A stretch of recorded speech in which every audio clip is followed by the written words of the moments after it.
Hi, Dr. Dan Lyle here, the author of Creative Theology and also the founder of the Church of Godly Creativity.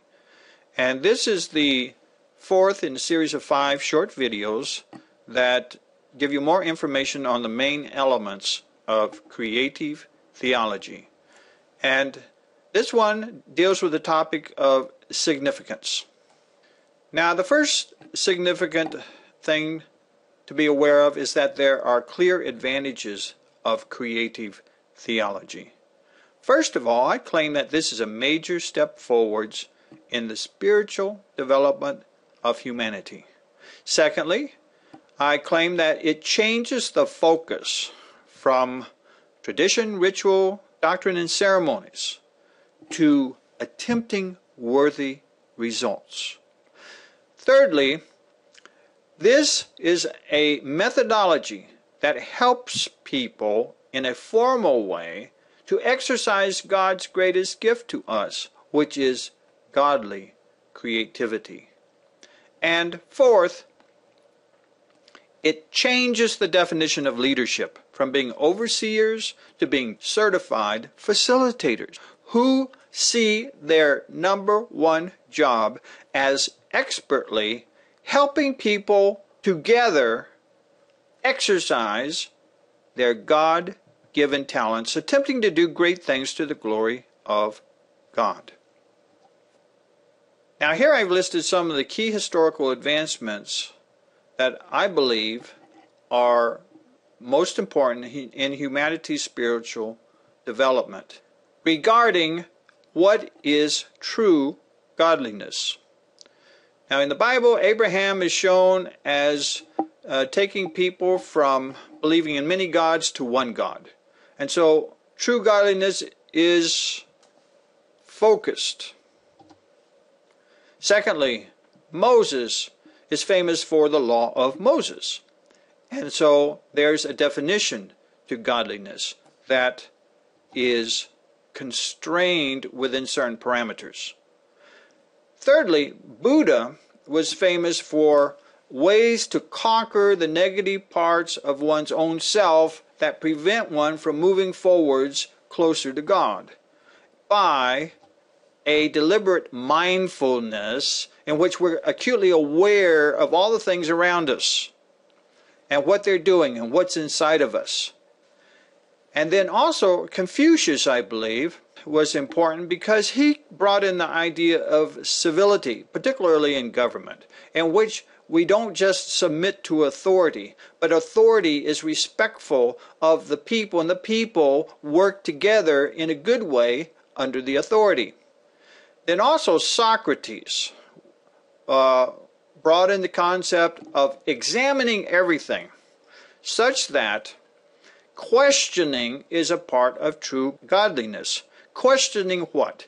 Questioning how to be better. Questioning where we are. Where are we trying to go? And how can we get there in the best possible ways? And Jesus, of course, brought in a profound connectivity in which we see ourselves in other people, and thus are able to truly love them because we see them as ourselves. And Muhammad is famous for poetic revelation, in which his followers say that this is an incredibly beautiful and wonderful part of true godliness. And now creative theology brings in this concept, that true godliness is not only focused, constrained, mindful, respectful, questioning, loving, and beautiful, but it's also creative. Such that I believe that the historical spiritual leaders of the great traditional religions would heartily endorse creative theology because it was at the heart of their particular contributions. In other words, to put something new there that would be helpful, to create a new mindset that would bring us closer to God.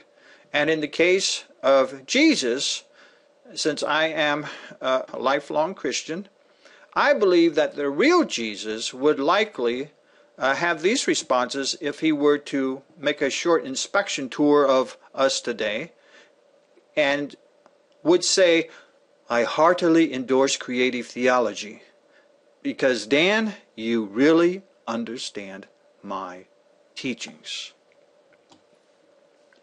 Now, I use Jesus as an example of two possible results of religion. First of all, the tame Jesus that I claim that Jesus has been changed into by many religious groups and individuals, in which the emphasis is on being comfortable. And doctrines, rituals, and traditions have the unfortunate effect many times, especially when the purpose is forgotten or ignored of those things, of stifling thought, of denying action, and of stopping progress. Such that, yes, there's stagnation there, yes, things are known and well understood, and people are safe, and it's easy. But, unfortunately, many times ending up bored and unproductive. And unfortunately, many stagnant or dying Christian groups have embraced this path. However, there's another path that I believe comes from the real Jesus, that came to earth not to make mankind comfortable, but to make them uncomfortable, such that instead of doctrines, he focused on the underlying principles that stimulate thought. Instead of ritual, he concentrated on people working together to enable better action than they could by themselves. And instead of tradition, going around in circles, doing the same thing over and over, he emphasized programs that supported forward progress. Now, this was difficult, and it was dangerous for his followers, but also it was extremely exciting and very productive. And that's what I claim creative theology can do for people today. And it's illustrated by this cartoon that I made, in which this couple are lamenting on the fact that their congregation is not only not growing, it's shrinking. But the little child, with his innocence, throws in, well, I'm growing. Yeah, of course he's growing, because he's doing all the things it takes to grow. And that's what I say creative theology can do for many established groups. It can give the means to grow the congregation as people grow personally by understanding what does not work and why it doesn't work, so that you can then understand what does work and why it does work, and then be able to troubleshoot those many problems that often stop growth in its tracks and reverse it. And therefore, to be able to keep up a steady forward progress in moving ever closer to God.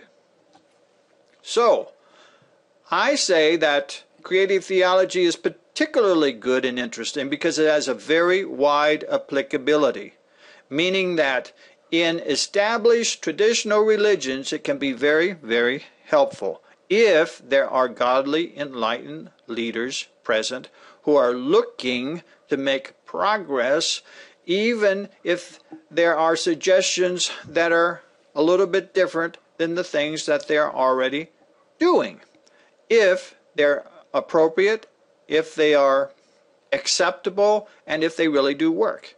But in the absence of such leaders, unfortunately, bringing in anything slightly new or different can label one as a troublemaker and get one kicked out. So under those circumstances, it still can covertly be used without the buzzwords within one's own personal sphere of influence to make things much better.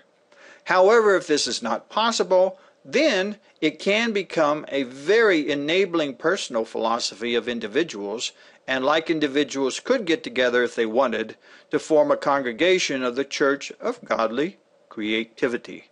And I will talk about that in the last video of this series of 5. So if you have any comments, questions, or concerns regarding creative theology's significance, then please email me I'd be happy to hear from you at my email address of danlyle@lylepublishing.com. I welcome your feedback on this or any other related topic that you'd like. So I thank you for viewing this short video, and I invite you to look at the last video of the series on suggested means to implement an actual congregation of the Church of Godly Creativity. Thank you.